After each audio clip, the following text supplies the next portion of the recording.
911. What is your emergency? Caller, whispering terrified. There's someone in my house. Caller panicked. Oh God, he bit her. She's getting up. She's getting up. Cut to black. That wasn't a movie trailer. That was our future, a projection of what the first 72 hours of a real zombie outbreak in the United States would look like. Forget Hollywood. Forget slow shamblers and survivors with infinite ammo. Reality would be faster, messier, and far more terrifying. The question is, how long could America survive before collapsing into chaos? Let's find out. Welcome to the channel, everybody. Smash that like button. It tells the algorithm you're into this kind of content. Subscribe to the channel so you don't miss what's coming next. And drop a comment below with your craziest what-if ideas. Patient 0-inch. It wouldn't start with a worldwide event. No sirens in the sky. No dramatic news broadcast. It would start quietly. Let's imagine Patient 0, a dock worker in Long Beach, California. He's unloading cargo from a poorly declared shipping container. Inside, a rat carrying a mutated fungus, something like cordyceps, but nastier. The bite seems minor. He shrugs it off, goes home with a fever. By midnight, he's delirious. By morning, he's violent. He bites his wife, then a paramedic, then another. The outbreak has begun. For the first few hours, it wouldn't look like zombies. It would look like a mystery illness, a freak case of rabies or encephalitis. The CDC is alerted.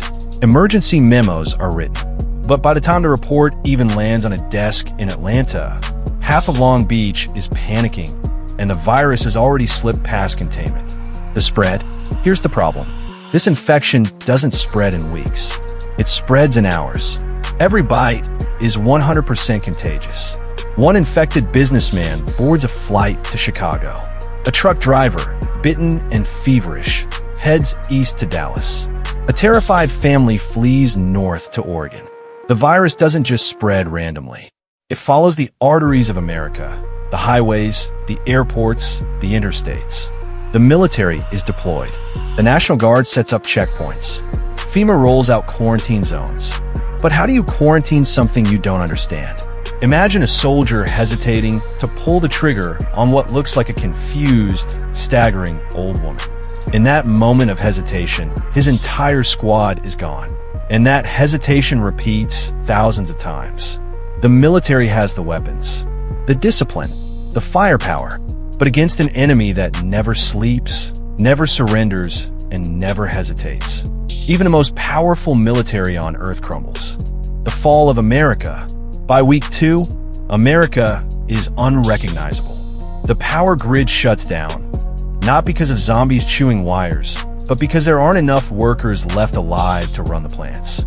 Water treatment facilities are abandoned. Cell towers go offline. The president and top officials vanish in bunkers deep underground, like Cheyenne Mountain. For the average American, the government is gone. What's left is 28 days later, but nationwide. Picture it. Cities like Los Angeles, New York, Chicago.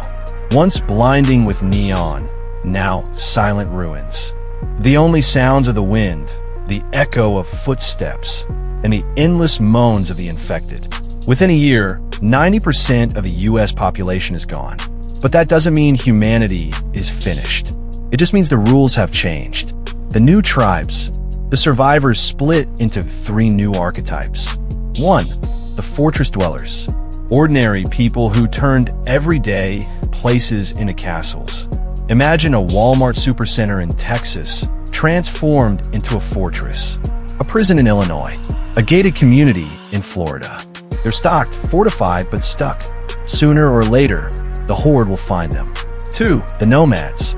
Wanderers on the open road. Convoys of armored pickups and motorcycles. Masters of scavenging. Always moving, always hunted. Free, but never safe.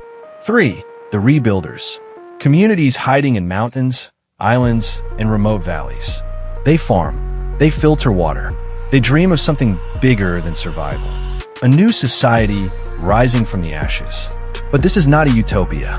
Every encounter between tribes risks bloodshed, because in this new America, trust is more dangerous than the dead. The new undead. And the zombies? They change too. The freshly turned are fast, feral, and terrifying. But the older ones, whether by sun, rain, and time, become slower, rotting, skeletal. Don't let that fool you, because the real danger isn't one zombie. It's the herds. Mile-wide rivers of the dead sweeping across the Great Plains, drawn by instinct, sound, and hunger. Tens of thousands moving as one. No wall, no bullet count, no convoy. Nothing can stop that tide. The American spirit. So what happens to America? The idea of the United States is gone, but the spirit of survival lives on. In scattered pockets across the continent, ordinary people do extraordinary things. Parents teaching kids to farm with makeshift tools. Soldiers turn leaders carving out safe zones. Scientists with no labs trying to reinvent medicine with scraps. There's no miracle cure, no lone hero, no cavalry charge. The future is fought for, inch by bloody inch. Who would you become? And here's the question I'll leave you with. If tomorrow the world collapsed and you woke up in this new America, who would you become? Would you barricade yourself as a fortress dweller? Would you burn rubber on the highways as a nomad? Or would you try to rise from the ashes as a rebuilder? The world as we knew it is gone. Skyscrapers stand hollow. Burned out cars rust in the streets. And the moans of the undead echo through the ruins of civilization. Humanity has been brought to its knees. Not by bombs, not by war, but by an endless plague of rotting flesh. Survivors wander from one hiding place to another, clinging to scraps of food, scraps of hope. For most, survival means staying quiet, staying hidden, waiting for the end. But a rebuilder thinks differently. A rebuilder looks at the ashes and sees possibility, where others see a graveyard. The rebuilder sees the foundation of a new world. To rebuild in a zombie apocalypse doesn't just mean stacking bricks and hammering nails. It means finding the courage to stand against the constant fear, to lead people who have forgotten what trust feels like, and to carve out light in a world drowned in darkness. It means creating safe havens where families can sleep without listening for scratching at the doors. It means planting food in poisoned soil, forging weapons from scraps, and teaching others to fight when the dead come knocking. It means taking the risk of being loud in a world where silence equals survival. Because without rebuilding, what's left to survive for? To rise from the ashes is to accept that loss is permanent, but not final. It is to become more than a survivor. Survivors endure, but rebuilders inspire. Survivors hide, but rebuilders lead. Survivors cling to the past, but rebuilders create a future. So the question remains, when the world lies in ruins and the dead surround you, will you fade into the shadows? Or will you rise from the ashes as a rebuilder? And more importantly, what's the first skill you'd wish you had when the lights go out? Tell me in the comments. I read every single one.